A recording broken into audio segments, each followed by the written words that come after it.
Dans la nuit de dimanche 26 septembre au lundi 27 septembre, dès 2h du matin, c'est Extreme Rules sur le WWE Network, le troisième pay-per-view de WWE depuis le retour du public, et certainement bien moins, bien l'avouer, excitant que ses prédécesseurs, SummerSlam et Money in the Bank. En ce mercredi 22 septembre, au moment où j'enregistre cette vidéo, je n'ai en effet qu'assez peu d'excitation à l'idée de ce pay-per-view, et je vais tout simplement vous dire pourquoi 6 matchs pour le moment annoncés et un seul en qualité d'Extreme Rules.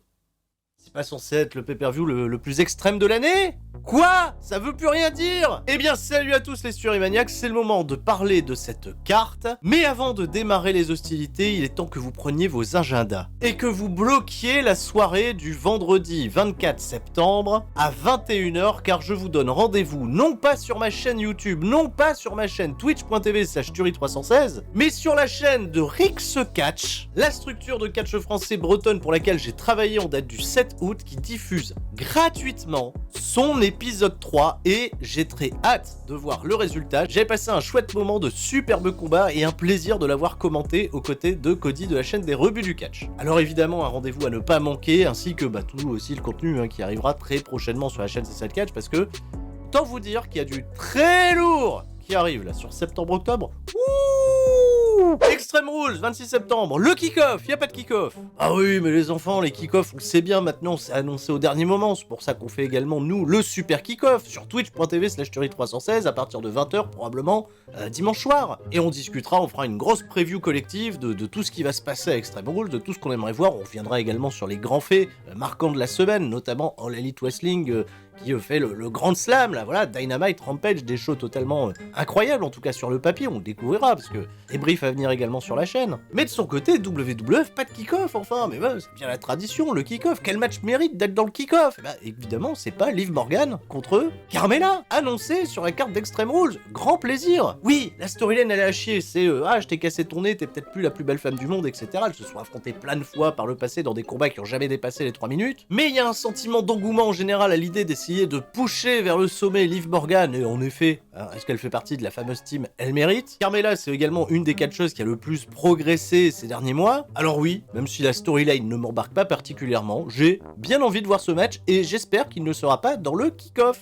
Et pronostic évidemment en faveur de Liv Morgan. Mais le match impromptu qui n'est toujours pas annoncé pour le kick-off pourrait bien être révélé lors de SmackDown, où une nouvelle rivalité, enfin une vieille rivalité reprend un peu vie, à savoir le championnat intercontinental défendu potentiellement par Shinsuke Nakamura contre Apollo Crews. Ah ouais, je le sens bien celui-là dans le kick-off. Alors pas excité du tout, en effet, parce que Apollo Crews a perdu énormément de crédibilité au courant de ces dernières semaines. Si le win-loss record existait du côté de WWE, est-ce que Apollo Crews serait méritant pour avoir une nouvelle chance face à Shinsuke Nakamura, depuis le mois de juin, il n'a pas une victoire télévisée. Au contraire, à chaque fois qu'il est confronté à des combats, il y a toujours Nakamura en face, il perd tout le temps. Alors bon, gagner pour perdre derrière, qu'est-ce qu'on fait ? Une victoire de Nakamura, évidemment, ça peut être un chouette petit match, mais qui va pas non plus emballer tout le monde. Si, on va voir Rick Boogs, voilà, faire son petit morceau de guitare, son introduction. D'ailleurs, parlons de guitare, qu'est-ce qui devient Elias ? Parce qu'ils ont fait plein de vignettes pour nous dire il meurt, etc. Puis on le voit plus. Bah oui, s'il est mort.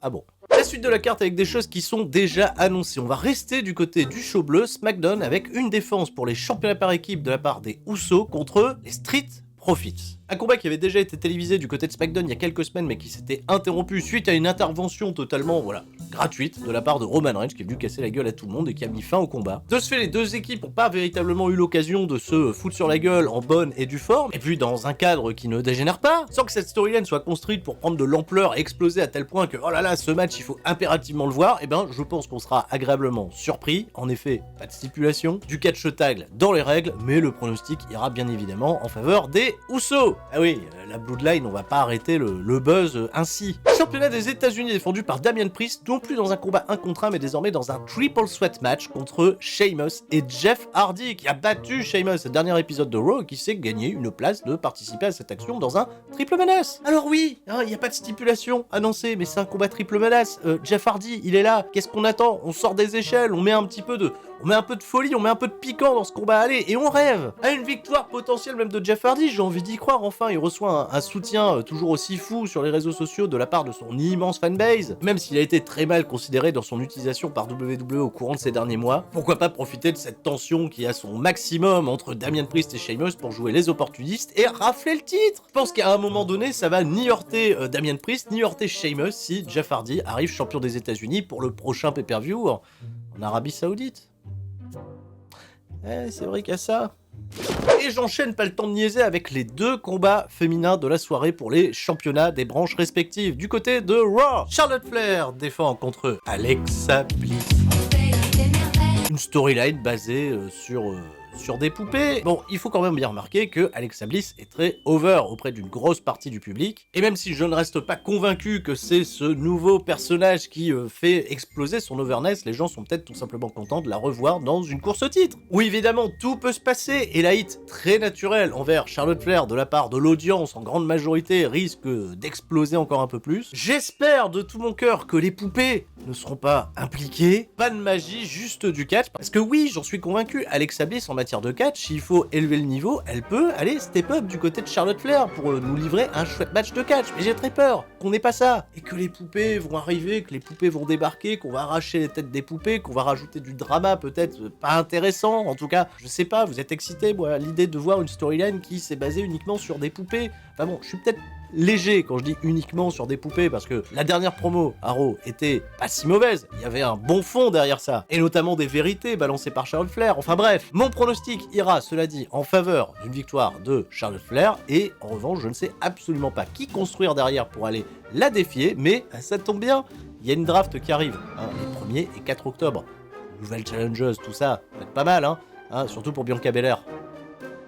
Parce que justement, on va en parler de Bianca Belair, celle à qui on a remis les clés de Knoxville, qui affronte Becky Lynch, match revanche de SummerSlam après le vol, que dis-je, l'humiliation de SummerSlam, le retour, on donne tout sur un plateau à Becky Lynch qui revient, qui porte le titre, etc. Je ne catch même pas une fois à SmackDown, mais on nous force un nouveau personnage totalement arrogant et bien entendu la heel de l'histoire, mais derrière, comment fédérer un public derrière Bianca Belair quand chaque semaine elle passe comme la nana qui se fait humilier, qui prend humiliation sur humiliation.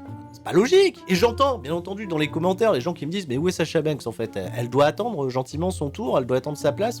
Comment ça marche? Pourquoi le Star Power peut pas être équilibré un petit peu, tu vois, sur la scène? Sasha Banks, on peut pas lui trouver un programme en attendant? On va attendre le SmackDown suivant d'Extreme Rules pour faire une confrontation Sasha-Becky Lynch et avoir véritablement un banger qu'on attend depuis très longtemps. Ce qui va être très intéressant, cela dit, c'est de voir si Becky Lynch a retrouvé le niveau depuis, en effet, son congé maternité. Et si Bianca Belair va être un peu mieux respectée, je vois, cela dit, une victoire de Becky Lynch, pas forcément de la plus belle des manières, et je croise les doigts pour que Bianca Belair se retrouve après la draft à Raw pour confronter Charlotte Flair. Il n'y a pas un tournoi, la Queen of the Ring, qui arrive, un truc du genre?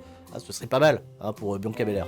Enfin, le main event n'est pas Big E contre Bobby Lashley, qui a pas du tout été annoncé lors du dernier Raw, je sais même pas s'il est dans les plans, mais bien le démon Finn Balor contre Roman Reigns pour le championnat universal dans un combat Extreme Rules. Alors le démon, voilà, le démon, vous connaissez ma position sur le démon, ou si vous êtes arrivé sur la chaîne Cessal Catch en retard, je vous laisse bien entendu le soin d'aller voir mes analyses autour du démon Finn Balor, en effet, super cara, super personnage, etc. Mais qu'est-ce qui justifie qu'un mec qui met du maquillage soit meilleur quand il met du maquillage que quand il en met pas? Surtout que moi, ce qui m'avait fait plaisir, c'est que WWE avait abandonné cette idée du démon et avait laissé Finn Balor aller en lui-même affronter Brock Lesnar et lui tenir la dragée haute. Oui, pendant 6 minutes. Mais c'est un Finn Balor qu'on aime bien, ça. Et le Finn Balor d'NXT, il a fait le démon combien de fois? Une fois? 2 fois? 0. Et c'était très bien, champion crédible. En revanche, un truc qui me déçoit, c'est que cette stipulation va peut-être pas aider le match à vivre tout son potentiel, tellement les deux catcheurs excellent dans ces combats où justement il n'y a pas de stipulation. Est-ce que WWE y voit déjà une parade pour protéger le démon Finn Balor dans sa défaite? Ou va-t-il être tout simplement jeté en pâture à ce Roman Reigns qu'on construit tellement fort que même quand il vient en haut, il fait 2 matchs, le mec il gagne les 2? Cela dit, ce qui nous intéresse principalement autour de ce combat, c'est peut-être pas la prestation du démon, mais bien plutôt la relation entre Roman Reigns et Paul Heyman. Il continue de démentir le fait qu'il était au courant que Brock Lesnar allait se pointer du côté de SummerSlam. Il y a un truc un petit peu chelou qui se tease avec le temps. Et surtout, Brock Lesnar contre Roman Reigns est déjà annoncé en Arabie Saoudite pour Crown Jewel le 21 octobre. Yeah! Alors vont-ils faire gagner Lesnar en Arabie Saoudite en sachant que Roman Reigns il a plus le titre? S'il le perd contre Finn Balor, en plus de ça, grâce à une intervention de Brock Lesnar, scénario pas déconnant. Scénario envisageable, mais j'y crois pas. Victoire de Roman Reigns, avec de la gruge ou pas, peu importe. Et c'est même pas dit que Brock Lesnar il apparaisse lors du pay-per-view. Ça se trouve, ils vont juste le garder pour les weekly qui vont venir, pour builder l'affiche en Arabie Saoudite. Je peux vous dire que les Américains ils sont contents, hein. Pay-per-view en octobre, un jeudi pour eux au matin. Brock Lesnar, Roman Reigns, ça fait 1 an que les mecs ils attendent l'affiche, ils se disent oh.